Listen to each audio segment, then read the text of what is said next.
So we left off yesterday with this overarching view of the sovereignty and the providence of God, that God sees it all. He looks on from heaven. He knows every heart. He knows the intricacies of every heart. He knows every action, thought, attitude, deed of every man on the planet. He's fully aware, okay? Now remember, the psalm is a call to worship, a call to celebrate God. So this is good news for the people of God. Why? Because the context is God brings to naught the devices of the heathen, the devices of the pagan. He does not let evil go unrestrained. He's the great gatekeeper and the great restraining force for evil on planet Earth. And now the psalmist is kind of playing out the personal application of what that means. So I want you to pick it up with me in verse 16. There is no king saved by the multitude of an host. A mighty man is not delivered by much strength. So a king or a mighty man, a victory, is not merely the product of strength. It's the product of providence.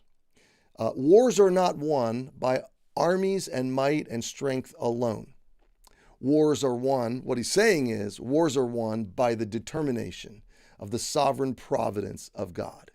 It was God's providence that allowed the strength, or that overcame the strength. It was God's sovereignty that allowed the knowledge and the multiplication and the proliferation of weaponry or strength or soldiers or the circumstances like Washington crossing the Delaware in fog with an inferior force, or, we can go all the way back through history, marching around the walls of Jericho, Gideon's 300 men. God can deliver by many or by few, but it is God that delivers. And my friend, this applies not only to nations and armies and kings and mighty men, but there's a takeaway for you personally, that the blessings of your life, the benefits of your life, the big days, the breakthroughs, the open doors, the job promotions, the bonuses, the sales, the advancement, the accomplishment, the achievement, all of it was the providence and sovereignty and blessing of God. We can't claim for ourselves that we're self-made and we orchestrated all these circumstances and all of our gifts and abilities and we are self-made and self-achieved. And no, that's what the secular narrative wants to be. But we're all subject to the providence and the sovereignty and the blessing of God unfolding. Every good gift comes from our God. So deliverance, victory, safety, protection is a product of God's sovereignty and his providence. Look at verse 17. A horse is a vain thing. Now remember, ancient Israel, they didn't have tanks and F-16s and stealth fighters and bombers. They had horses, they had swords, they had spears, they had arrows. So a horse is a vain thing for safety. That's such an oxymoron. That's such a contradiction to the conventional wisdom of the day. If you're going to be safe in battle, you need a horse. You need a lot of horses. You need a lot of soldiers on the horses. But the psalmist is saying, no, the number of horses is secondary, far secondary to the fact that God reigns and God rules. And if God wants to save a nation or win a battle or bring about a victory, he's going to do it by the word of his mouth or declaration or decree of his heart. He doesn't need horses in battles. He doesn't need soldiers and armies. He doesn't need power. He doesn't need market influences. He is God. So a horse is a vain thing for safety. Now, I don't have a horse, and I don't plan to. We don't still, at least in this context, fight on horseback for safety. But you know what? We do have our own mechanisms for safety. We do have our savings accounts. We do have our plan B and plan C and what ifs. The psalmist is dealing in broad picture with the what ifs. What if someone is diabolically plotting against us? What if someone has devices and counsel that they're going to unfold against us? What if there's some army out there? What if there's some infantry with horsemen and arrows and weaponry that are going to come against us? What if there's a mighty assault against us? What if? And so every what if of your vulnerability and your risks and your susceptibility in life falls under the providence and the sovereignty of God.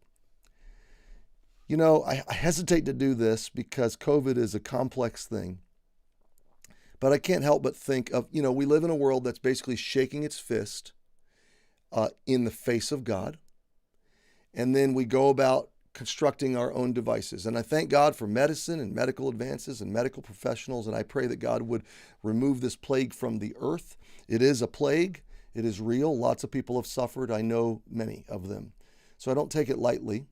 But here's what I can't escape, okay? And that is that for all of our devices, for all of our ingenuity, for all of our knowledge, here we are 2 years in, and we still barely know anything about this virus or how to control it. And the news media makes it sound like the president should be God. The government should be God. Like they should be sovereign. They should be providential. Lately, the last few days has been, they've lost control of the pandemic. The implication being they ever had control of the pandemic, which is a ridiculous thought. The implication being that they could have control, that any human entity could have control of the pandemic. Again, a ridiculous notion. But this is the ideology of man, the conventional wisdom, that somehow we're going to get control of this. And I think God laughs at that kind of lunacy and foolishness. My friend, here's the deal. Even the best vaccines, the COVID has broken right through. I know tons of vaccinated people that have gotten COVID. And I know you say, well, but there's buts for everything. I get it. Okay. And I'm there. I'm glad we have the vaccines. I'm just saying all of our best devices are no match. They don't even come close for the sovereign touch, the sovereign determination of God. If God has determined it, then we're not going to control it, change it, reverse it, remove it. And when God removes it, nothing can continue it. I mean, this is the God we belong to. This is the God that holds us, the God that we serve. So a horse is a vain thing. Our solutions, our best efforts to protect ourselves are going to prove to be vain in contrast to the sovereignty of God. Neither shall he deliver any by his great strength. Talking about the horse or the mighty, nobody is delivered by their own great strength. Okay, so I want to pause there because I want to spend more time talking about verse 18 tomorrow. And just like last week, we landed Thursday and Friday on some really good things. I have a feeling that this week, Thursday and Friday, we're going to land on some really good conclusions. We belong to a sovereign God. He is manifestly in control of his universe, which means live your life today. Obey him, honor him, serve him, help somebody know him, and enjoy him. Have a great Wednesday. Join us tonight at 7, and I'll see you tomorrow.